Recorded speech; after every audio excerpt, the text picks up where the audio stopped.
Imagine with me this scenario. You've been friends with someone for a little while now, perhaps a couple of years or so, and they know that you're a Christian, and not just someone who says that they're a Christian, but a real Christian, someone who goes to church every week, whose life is different as a result. And then they ask you, what do you actually believe? Or they say to you, why is it so important to you? What do you say in response to that? Or maybe they don't even ask you, but you want to tell them about Jesus so that they might follow him as well, but you just don't know what to say. How do you tell them about your faith? What is it that you need to share with them?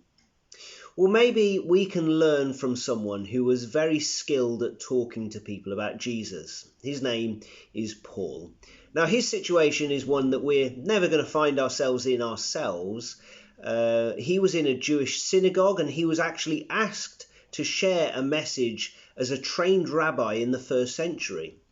But we can still learn from Paul as we seek to advance the gospel in our own context. Or it might be that you're not yet a Christian, but you're very curious about what we who are Christians believe.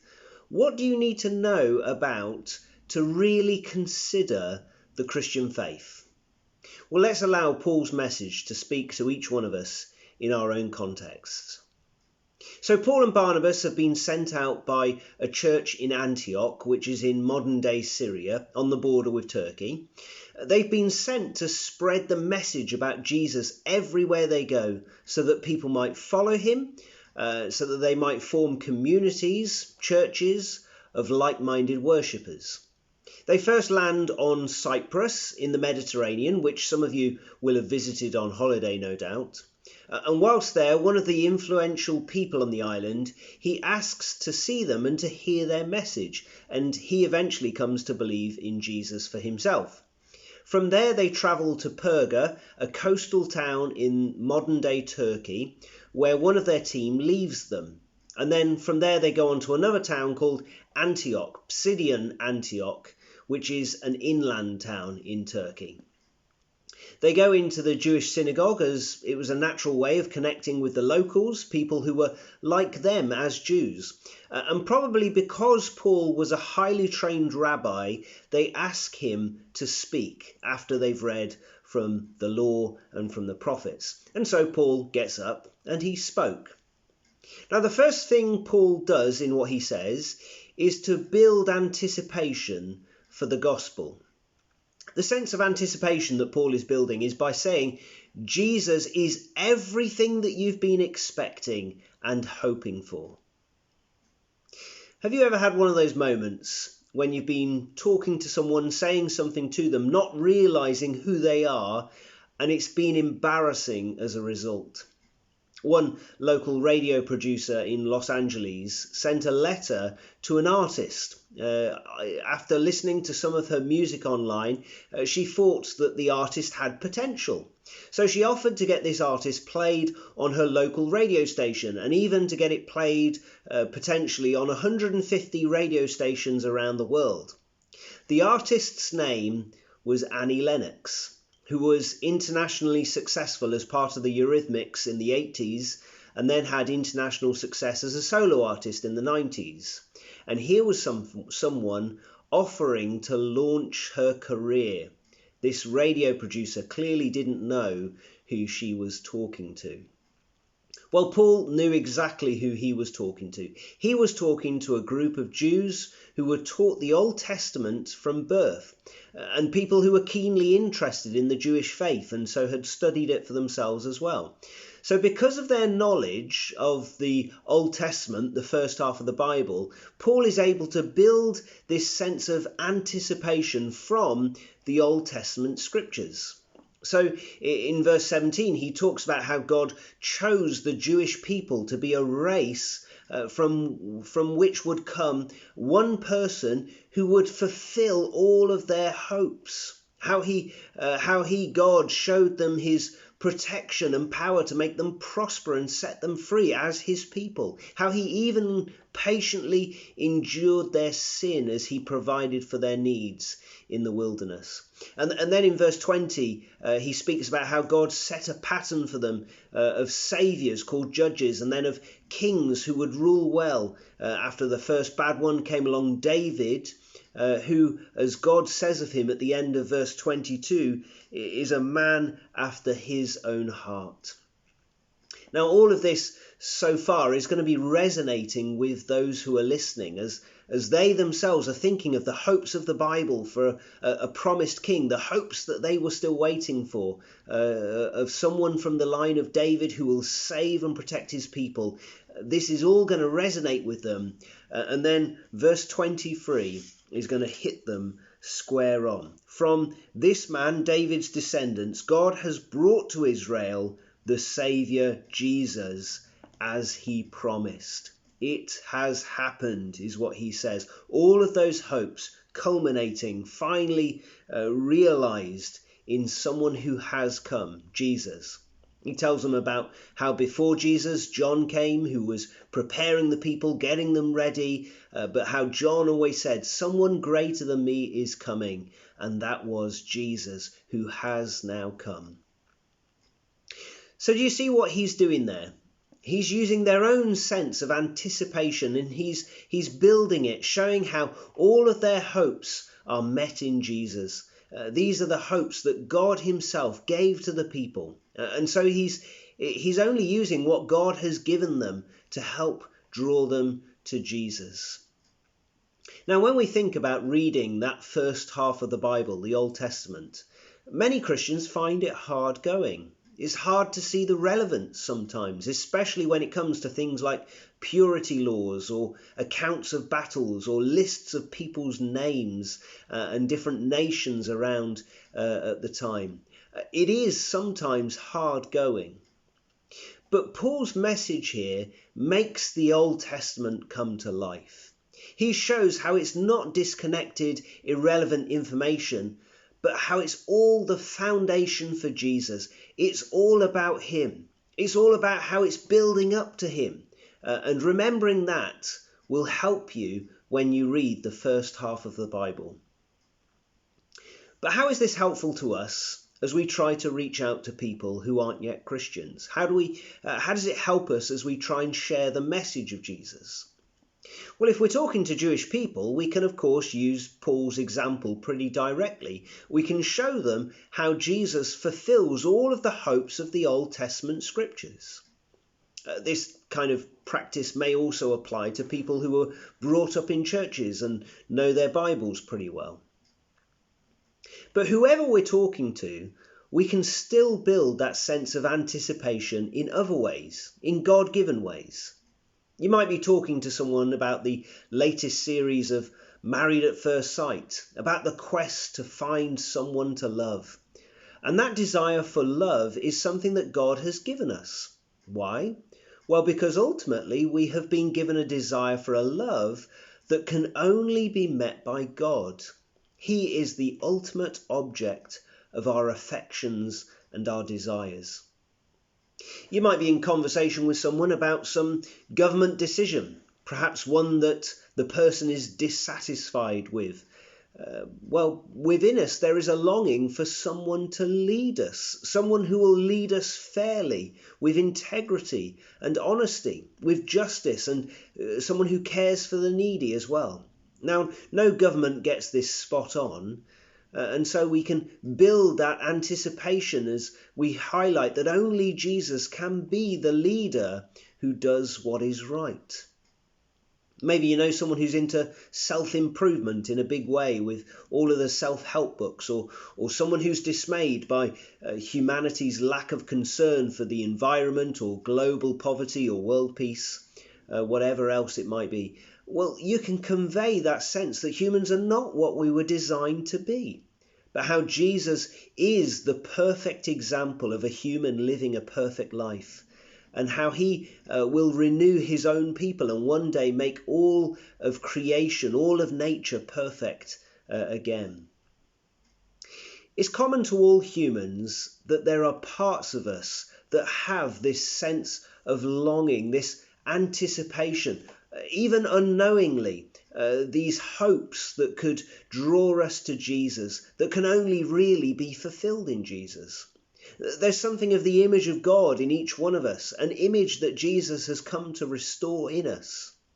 So it's not about being clever or manipulative, but it's about connecting with people where they're at and raising their hopes to help them see that their hopes can only be fulfilled by Jesus.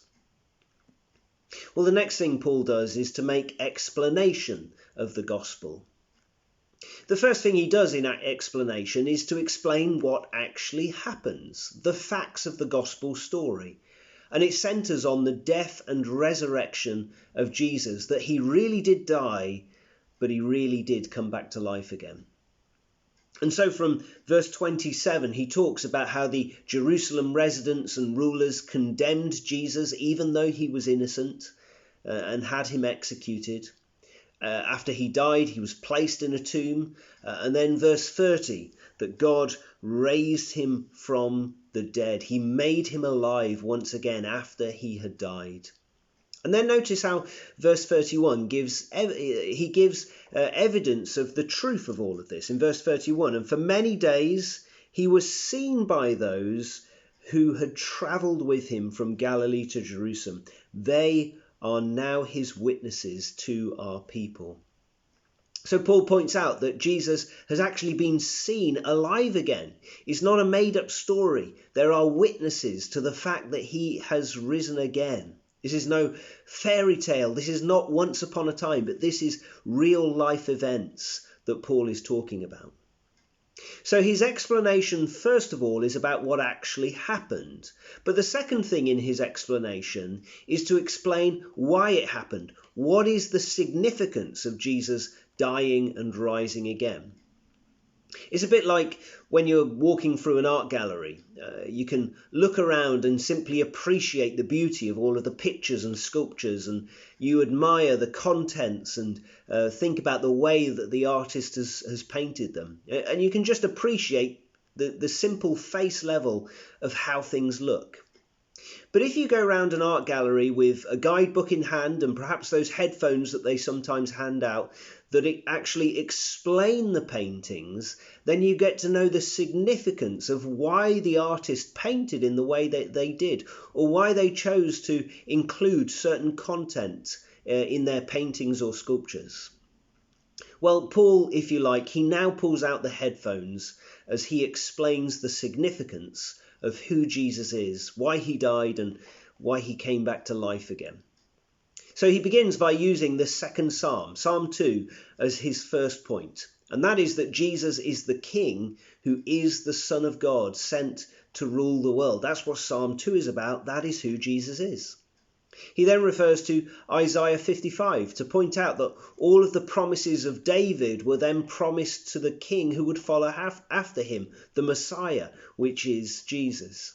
Finally, he uses Psalm 17 to explain that God's promised king would not rot in a grave, which Jesus fulfills by being raised to life again. He explains further that this psalm can't be merely about David, because David did die. He was buried and he rotted in a grave. But Jesus didn't. Jesus came back to life again. He fulfilled the psalm in ways that David couldn't.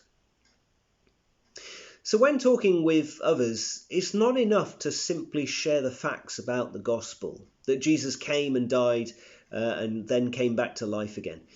We need to go deeper with people, don't we? We need to give explanation of how Jesus was the promised king and why it was that he came back to life and how he fulfills the scriptures and brings new life. And the content of that explanation, explaining particularly why Jesus died and rose again, that will then naturally link in with the final thing that Paul does and that we are to do. And that is to give persuasion of the gospel. Have a look at how he does this in verse 38. Therefore, my friends, I want you to know that through Jesus, the forgiveness of sins is proclaimed to you. He says this is not just something you need to know. It's not just a nice story or an interesting, enlightening philosophy. He says this is for you. And it's not just for you to know, but it's actually for you. He says that the forgiveness of sins is now proclaimed to you. And so in his persuasion, he links his explanation of why Jesus died with the personal implication as he persuades them, this is for you. Jesus died and came back to life for you, is what Paul is saying. So it's because Jesus died and came back to life again that we can be forgiven. That's part of his persuasion here. He explains this even more in the next verse, in verse 39. Through him, everyone who believes is set free from every sin, a justification you were not able to obtain under the law of Moses. So that word there, justification, that is about being declared in the right with God, set straight with him, if you like, having nothing of yourself that can set you as guilty before him. Now, as we know, we don't have to dig deep into our own lives to find faults, do we? There are plenty of wrong things that we do every day, many of which are never seen by anyone else. We have inappropriate desires, such as envy or discontentment or lust. We have inappropriate actions, like lying, or various greedy actions, like amassing wealth unfairly, and possessions that we have that we don't need, or even just overeating. We have things that we do against other people, such as gossip, or thinking badly, or thinking badly of someone, or things like unfair anger. But none of this is even to mention our sinfulness in relation to God, particularly. I mean, all of those other sins are sins against God as well. But the greater sins in our lives, the most frequent sins in our lives, are the ones to do with our neglect of God. And that is that we simply ignore him for the vast majority of our lives, and that we don't love him as he deserves. For all of these sins, not only are they often unseen by other people, but very often we don't even realise that they're there in our hearts and that we are doing them. You see, of our own nature, we are not in the right with God. We are not justified with God. And no matter how hard we try, we simply cannot put ourselves in the right with him. Even if we lived a perfect life from now on, which is impossible anyway. But even if we managed to do that, how would that then make up for every minute of our lives so far when we've offended God by keeping him out, let alone the many other bad things that we've done? Now, I don't tell you this to try and make you feel a sense of despair or to feel unnecessarily guilty. But the reason I tell you this is to show you how amazing a thing it is that God has done for us in Jesus.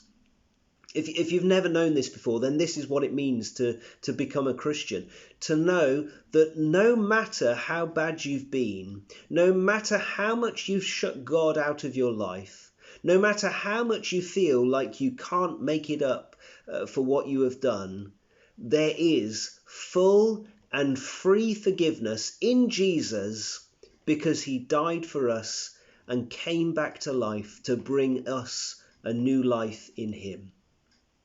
And if you today will accept that Jesus died so that your own sin could be completely forgiven, if you believe that Jesus' death is the only basis by which you can be forgiven, then he will forgive you.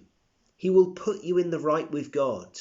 You will be, as it talks about here, justified. You will have that justification that it talks about of being set in the right with God. You too can become a Christian today. Paul gives one final aspect of this persuasion, and that is that he doesn't hide the negative implications of rejecting the gospel. He uses this quote from Habakkuk and he warns them not to be people who are unbelieving and who therefore perish. So look, we don't just present the gospel. We don't even just explain it carefully and then leave it at that. We give an appeal, a sense of personal appeal, a sense of persuasion that this is for them and for them to respond to. We don't even hide that for those who reject the gospel, there is an ongoing state of being under God's righteous anger that continues on into eternity. Now look, if you're anything like me, you're all too aware of your own inadequacies of sharing the good news of Jesus with other people who haven't yet trusted in him. There will be very few of us that are gifted in such a way that we regularly have conversations with people that go to this kind of level. For Paul, he was gifted in this way, and quite frankly, he was given this opportunity on a plate. He was asked if he wanted to speak in a place where they were expecting to hear Bible teaching, and he took the most of that opportunity. For most of us, we are unlikely to get anything similar to these kinds of opportunities. However, that doesn't mean we can't learn from Paul. That doesn't mean we can't seek to share the gospel whenever and wherever we can with the level of giftedness that each one of us has been given. And when we are given an opportunity, when a friend asks us that question, or when we find an opportunity just to share a little something, maybe we will be able to share just a little something of what Paul did here. Something that will build that sense of anticipation that Jesus meets all of our hopes and our desires. Something by way of explaining the gospel, the content and the purpose of Jesus coming and dying and coming back to life again. And maybe we'll be able to leave them with just a little bit of persuasion that this is for them to respond to and know the good news of Jesus for themselves. If we're able to do that, if we're able to share a little something, then that little something that we're able to do may be used by God to bring someone to himself and so bring glory to his name. Well, let's sing once more before we come to a close.